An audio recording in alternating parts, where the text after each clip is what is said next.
fall, make my body go, make our bodies higher and higher.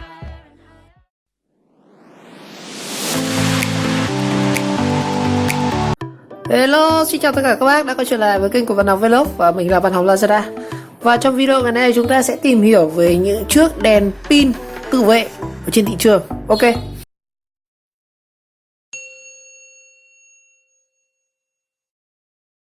Mình thấy hiện nay trên thị trường có một số các cái shop họ bán cái gọi là đèn pin tự vệ.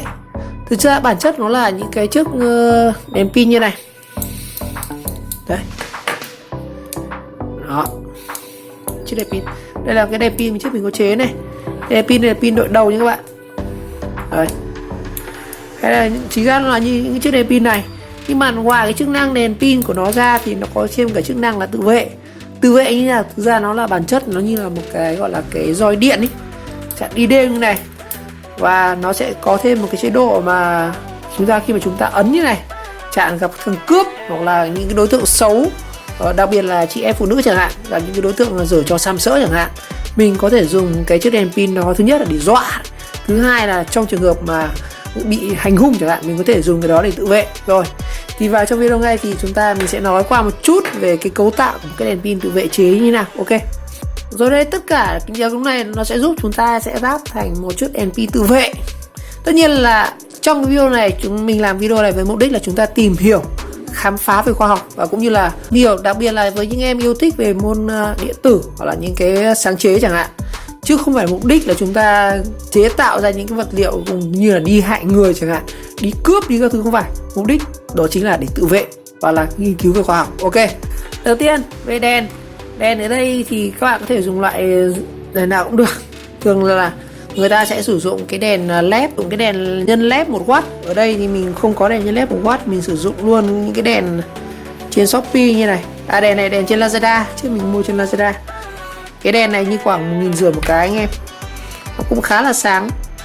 Đây mình sẽ lấy cái bo này, đỡ phải hàn nhiều. Đây cái đèn này thử cho anh em nhé. Đây thử cái đèn này đơn giản thôi, các bạn chỉ cần cắm cái điện cho nó sử dụng điện 5V. Đấy. Thực ra cái đèn này thì trước mình chế là cái đèn đội đầu này, chính là cái này, chính là nó luôn anh em. Đèn này có thể sạc được. Đây cổng sạc của nó này, nhìn khá là xấu nhưng mà đeo rất là tiện luôn anh ạ. Cái này chế để tiện thôi, mình đeo đội đầu sửa chữa điện hoặc là đi soi tìm đồ ban đêm, hoặc là đi ngoài đường, đi ruộng, đi rừng các thứ rất là hợp, mà không chống nước nữa anh ạ, vừa vào là rất là dễ ngỏm. Cái này thì mình làm thêm một cái ụp, nhưng mà các bạn chỗ mình không đi rừng, không cần thiết lắm, toàn sửa chữa trong nhà cũng không cần chế thêm. Rồi như vậy chúng ta sẽ sử dụng những cái đèn này hoặc là nhân led 1W, giá chỉ khoảng từ 1 đến 2.000 thôi. Ok. Tiếp theo là về pin thì mình sẽ sử dụng pin laptop như bạn. Đây anh em có thể mua những cái xác pin laptop cũ này, một là đi xin đi mua, là họ có người quen làm IT ý, thì có thể nhờ mua hộ, hoặc là các bạn có thể mua trên Shopee cũng được. Shopee họ bán cả mảng này đấy, cái này khoảng 30.000, hoặc là các bạn có thể mua những cái sale này giá từ 5 đến 6.000. Ở đây thì những cái sale này mình bóc từ cái này ra, từ laptop cũ hỏng các bạn. Thực ra laptop hỏng thì cái này pin của nó chỉ chết 1-2 viên thôi, trong này của nó là 6 cell, nó chỉ chết 1 viên thôi, hoặc là chết cái mạch, không bao giờ nó chết hết cả 6 viên được. Đây chắc chắn là khi các bạn mua này thì yên tâm là không sợ mình bị lỗ đâu. Trường hợp xui nhất là chết 2 viên một cặp thì vẫn còn được 4 viên. Ở đây mình có sẵn một số viên rồi. Mỗi cái viên này thì dung lượng của nó là khoảng 2.600, khoảng 2.600, nhưng mà thực ra cái này là các bạn phải đo test nhá. Nó còn tiêu hao thì nó còn khoảng là 1.800 hoặc 1.600 vậy. Và cái viên này điện áp của nó là 3,7V, và khi sạc đầy nó có thể lên tới là 4,2, 4,6 các bạn. Mỗi viên này 3,7V. Đó, ok. Dung lượng nó 2 viên này chúng ta sẽ ghép được thành một viên 5.000 này. Đây mình chỉ dùng 1 viên thôi. Một viên đã dùng cũng khá là ghê rồi. Tiếp theo đó chính là cái phần quan trọng nhất là cái phần kích điện. Kích điện thì hiện nay trên thị trường nó có rất là nhiều. Đây, cái này trước mình mua trên Shopee giá là 46.000. Cái này là 1.000 kV các bạn. Thực ra trên thị trường người ta bán những cái đèn pin tự vệ nó lên tới là 5.000 hoặc là 12.000 kV. Ở đây mình chỉ dùng một cái là 1000 kV thôi cũng đã khiếp rồi. Hoặc là các bạn có thể muốn rẻ hơn nữa thì mình có thể mua cái module. Cái này là module hay là IC tăng áp. Cái này là 1000 này, có rẻ hơn là 400 kV, nó khoảng là 30 mấy nghìn thôi. Hôm nay mình sẽ dùng cái 1000 nhá. Vâng, mình có 3 cái. Rồi tiếp theo chúng ta sẽ cần thêm một cái mạch sạc cho cái pin này. Mạch sạc cho pin này thì nó có nhiều loại mạch lắm, anh em có thể chọn, nó có mấy loại cơ. Đây mình sử dụng mạch sạc là TP4056. Cái này mình mua ở trên Shopee với giá là khoảng 4.500 một cái. Chỗ này là 45.000 một lốc này. Đây, chính là cái mạch TP4056.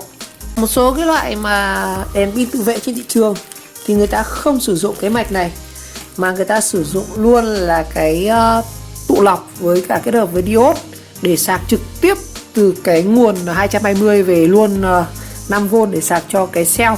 Nhưng mà đây mình sử dụng một cái mạch TP4056 nhé bạn. Cái này nó sẽ tốt hơn cho cell.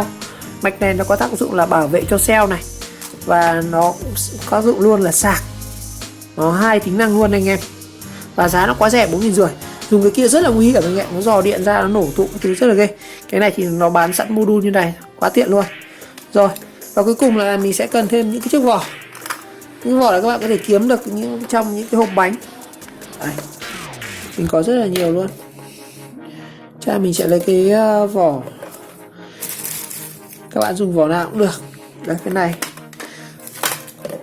mình xem cái nào lắp vừa được cái module này. Đây, chắc là mình dùng luôn cái này anh em.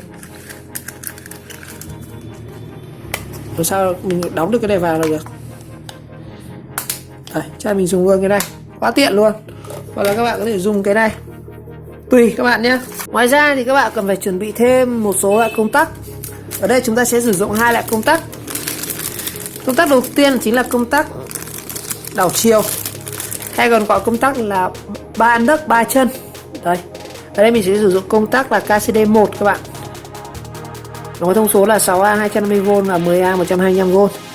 Con này thì mình mua ở trên Shopee với giá là khoảng 2.200 một con, 22.000 10 em. Đây, nó sẽ có 3 nấc như này, 1, 2, 3. 3 nấc đúng với 3 chân A1, A và A2. Mình sẽ phải sử dụng một cái công tắc này.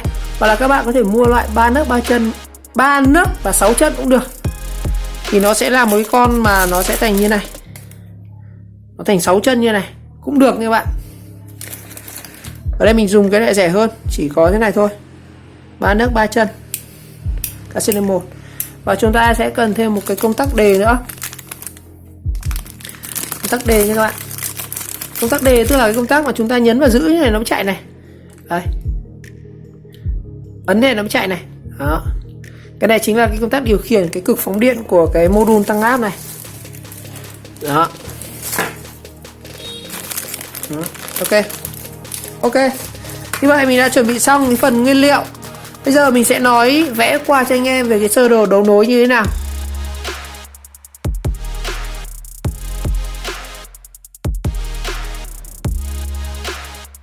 Thì nó thì cũng khá là đẹp. Đây, có công tắc đảo chiều, đèn led, cái công tắc đề. Ở đây là hai cái cực của cái phóng cái kích điện này. Đây, cái cổng sạc ở đây. Và bây giờ thử nhá. Đây, nó sẽ có 3 chế độ. Cái chế độ đầu tiên là chúng ta để cái nấc này thì coi như là chúng ta sạc bình thường, không có gì cả. Ở đây đặt công tắc thứ hai là bật đèn này. Đèn, từ từ mình tắt cái đèn này nhé, xem nó có sáng không. Đó, khá sáng. Đó. Và cái thứ hai là cái công tắc chuyển sang chế độ phát điện này, kích điện. Thì đó, thì chúng ta ấn vào đây. Đó, đanh các bạn.